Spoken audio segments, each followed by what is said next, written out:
Warning. The subject of this film you are about to watch reveals a crucial secret of your life.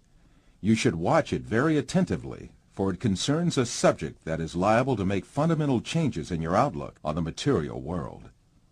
The content of this film is not just a different approach or a philosophical thought. It is a fact which is also proven by science today.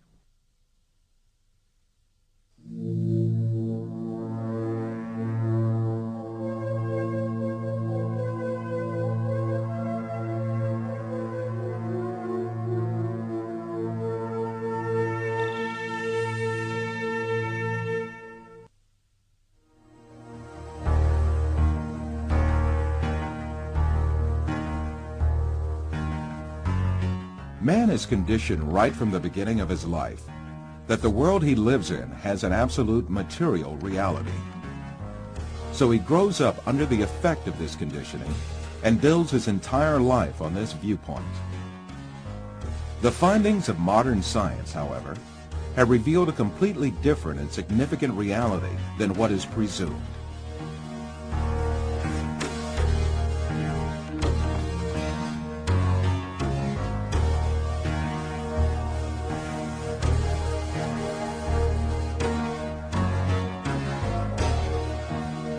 All the information that we have about the external world is conveyed to us by our five senses. The world we know of consists of what our eyes see, our ears hear, our noses smell, our tongues taste, and our hands feel. Man is dependent on only those five senses since birth. That is why he knows the external world only the way it is presented by these senses. Yet, scientific research carried out on our senses has revealed very different facts about what we call external world. And these facts have brought to light a very important secret about matter which makes up the external world.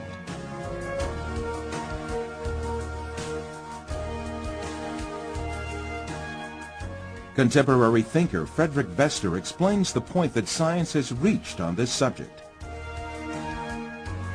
Statements of some scientists posing that man is an image, everything experienced is temporary and deceptive, and this universe is a shadow, seems to be proven by science in our day.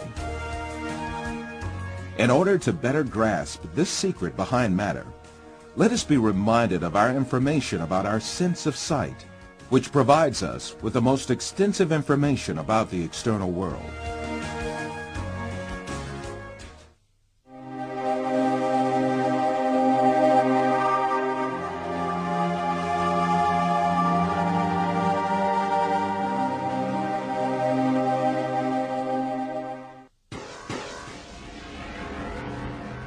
The act of seeing is realized progressively. At the instance of seeing, light clusters called photons travel from the object to the eye and pass through the eye lens, where they are refracted and focus on the retina at the back of the eye. Here, rays are turned into electrical signals and then transmitted by neurons to the center of vision at the back of the brain.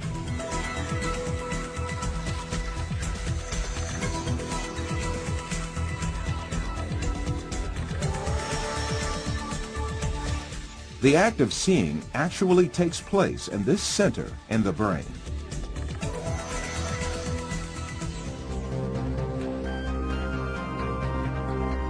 All the images we view in our lives and all the events we experience are actually experienced in this tiny and dark place. Both the film you are now watching and the boundless landscape you see when you gaze at the horizon actually fit into this place of a few cubic centimeters.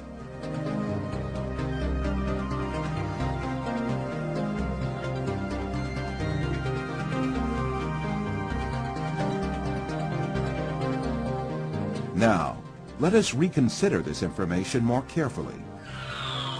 When we say we see, we actually see the effect the rays reaching our eyes form in our brain by being converted into electric signals. When we say we see, we actually observe the electrical signals in our brain. By the way, there is another point that has to be kept in mind. The brain is sealed to light, and its interior is absolutely dark. Therefore, it is never possible for the brain to contact with light itself.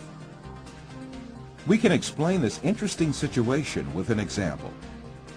Let us suppose that in front of us there is a burning candle, and we view its light.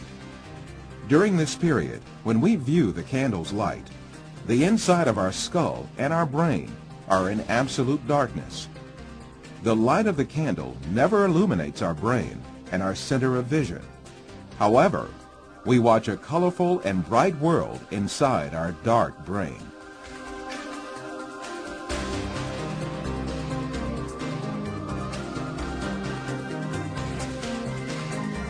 The same situation applies to all our other senses. Sound, touch, taste, and smell are all perceived in the brain as electrical signals. Therefore, our brains throughout our lives do not confront the original of the matter existing outside us, but rather an electrical copy of it formed inside our brain. It is at this point that we are misled by assuming these copies are instances of real matter outside us.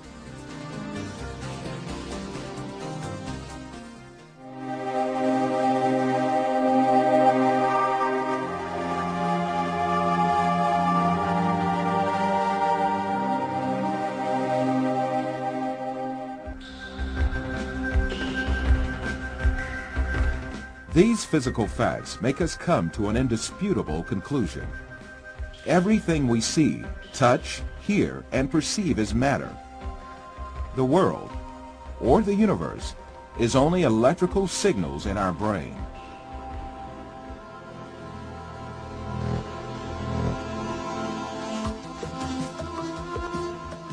For instance, we see a bird in the external world.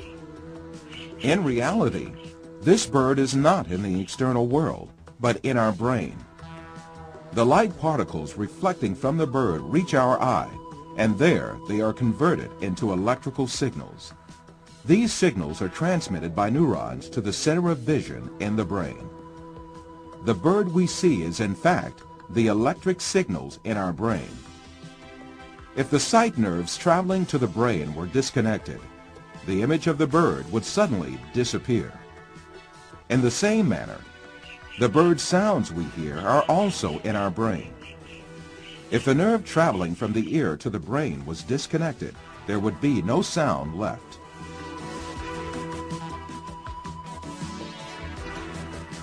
Put simply, the bird, the shape of which we see, and the sound of which we hear, is nothing but the brain's interpretation of electrical signals.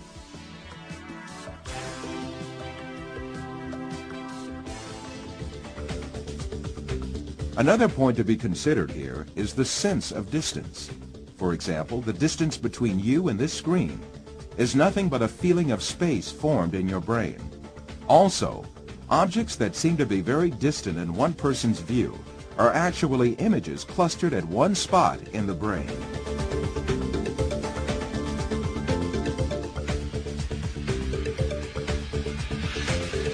For instance, someone who watches the stars in the sky assumes that they are millions of light years away from him. Yet the stars are right inside himself and the center of vision of his brain.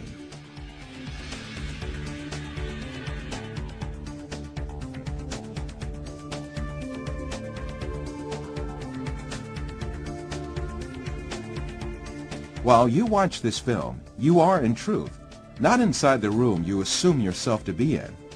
On the contrary, the room is inside you. Your seeing your body makes you think that you are inside of it. However, you must remember that your body, too, is an image formed inside your brain. So far, we have been speaking repeatedly of an external world and a world of perceptions formed in our brain, the latter of which is what we see. However, Since we can never actually reach the external world, how can we be sure that such a world really exists? Definitely we cannot. The only reality we cope with is the world of perceptions we live within our minds.